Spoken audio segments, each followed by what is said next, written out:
and welcome.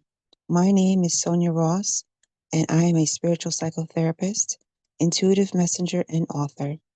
Welcome to our channel, where our mission is to bring healing, light, and divine wisdom into your life.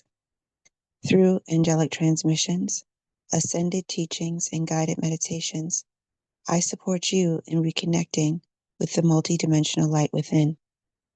If you're on a path of spiritual awakening, deep healing, and expansion, I invite you to subscribe and journey with us as we raise our consciousness together. Today, we'll be taking your questions for Mary Magdalene. This was a very interesting process, and I'm very glad to share with you what she shared with me today. So we will begin with the questions that we have for Mary Magdalene. The first question is, what is the deeper meaning of divine love, and how can we fully embody it? Her response was, divine love is at its purest essence who you are. It is consciousness and oneness. That is who you are ultimately at the core of your being. All of who you are is covered over by other identities that you came to this earth to experience, uncover, and release. These identities are not your enemy, but tools for you to use to grow and uncover your experience of oneness. You can fully embody divine love by slowing down and becoming aware. Aware of your thoughts, feelings, and emotions, and all that shows you or makes you feel that you are not divine love. As you slowly resolve and neutralize all that tells you you are not divine love, you will slowly descend into a place of peace and consciousness where you can fully experience this state. Once you know the difference between what you are and what you are not, you can more easily begin to release the things you are not. Once you experience the peace that comes from knowing your divine essence, you will not easily let it go. It will begin to fill you completely because you will come to recognize that your peace is your power.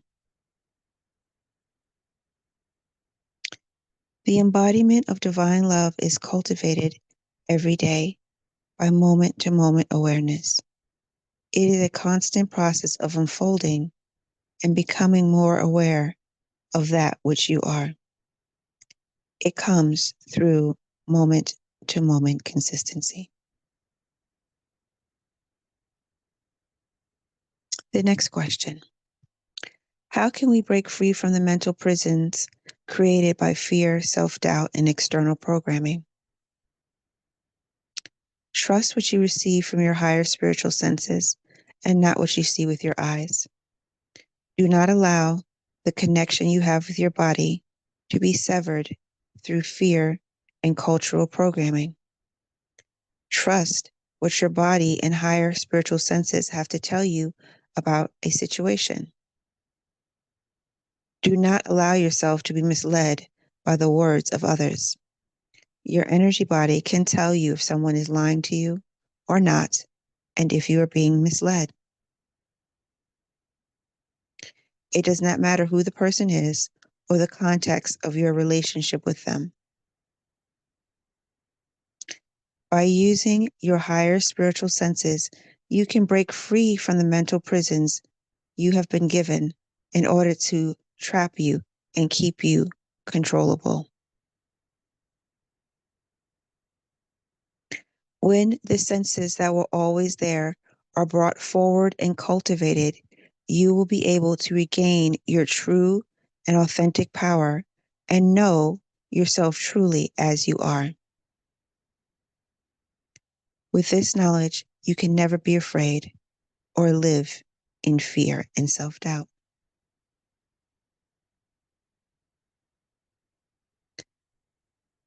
What does the rising of the divine feminine truly mean, and how can we embrace it fully? The rising of the divine feminine is the rising of the divine power to be receptive and receive answers from within. In your world, the power of receptivity has been banished as something that is weak and inferior. You have been told falsely that true power comes from being action-oriented, conquering, and doing. Even in the most general phrases in your language, it is about war and attack and being aggressive. But there was a time before when aggression was not the way of the land or its people. Communication came from within, and that guided the rhythms and cycles of life. That was what was perceived as a normal way of life, but that was stamped out by aggression and a need to control people, their mind, and their resources. So anything that was antithetical to that, such as being still, receptive, and listening from within, was conquered. Now, with the rise of the divine feminine, listening from within, stillness, and peace are being approached as a good and positive thing for individuals and the world. From this place, there is no need to conquer and control. There is a need to allow and listen and respect the path and journey of others because it is the soul journey being guided from within. You will not have a desire to control, but to honor the path of others because it is as respected as your path that you are on. The divine feminine can be fully embraced by slowing down, going within, and being receptive.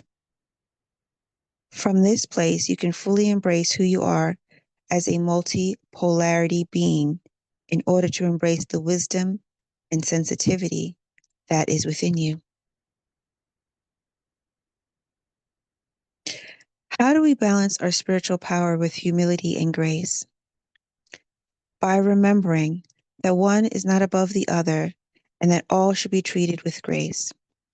You are all souls on a divine and spectacular journey. No one journey of the soul is more important than the other. When you embrace your true spiritual power, then you will know that spirit never seeks to harm, belittle, or reduce.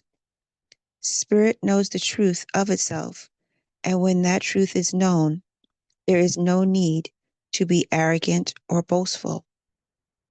This is not an intellectual pursuit, but one that is achieved only through the higher multidimensional heart.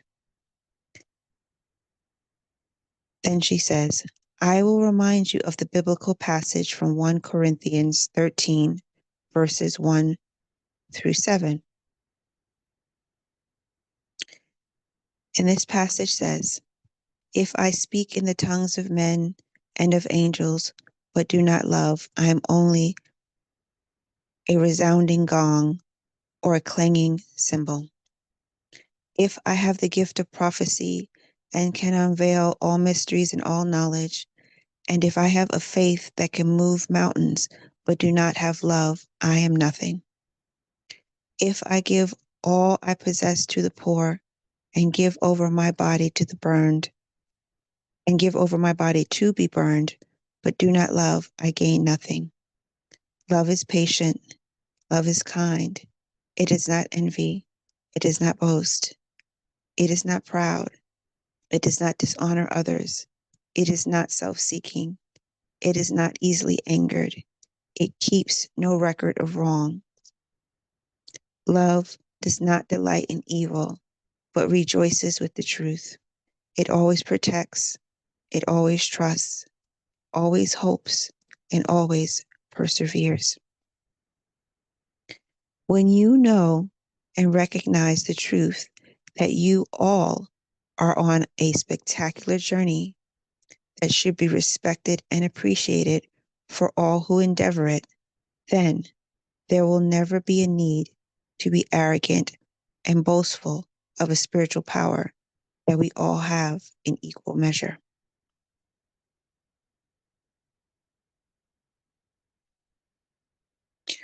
What role does sacred wisdom play in healing humanity at this time? All sacred wisdom will be back on your planet soon. The wisdom keepers are here, and it is slowly being released through a variety of channels and sources. Wisdom that has relevancy for this time and the transitions that humanity is presently on. The wisdom was hidden and barred so that humanity would not know of the true purpose of the soul's journey and the grandeur of this path. With the reemergence of sacred wisdom, humanity will be fundamentally awakened to who they truly are and who they have always been. They will see that there is no longer any reason to be afraid or listen to those who are here on the earth to scare you or make you afraid. You will know your true divine power and wisdom and will now be able to use that to guide you from within.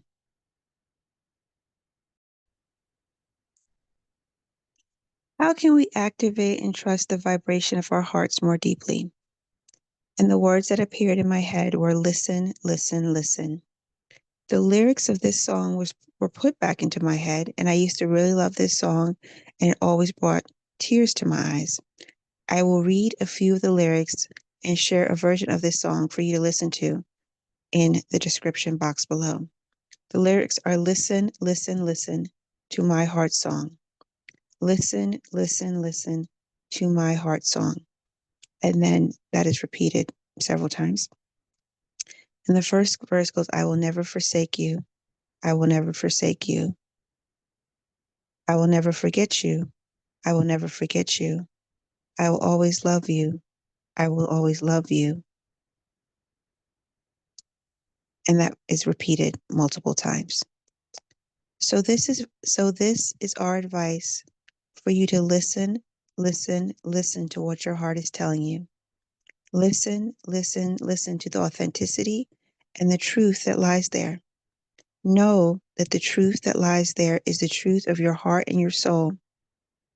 Don't dismiss it. Don't ignore it. Listen and listen closely to what is there and what it has to tell you.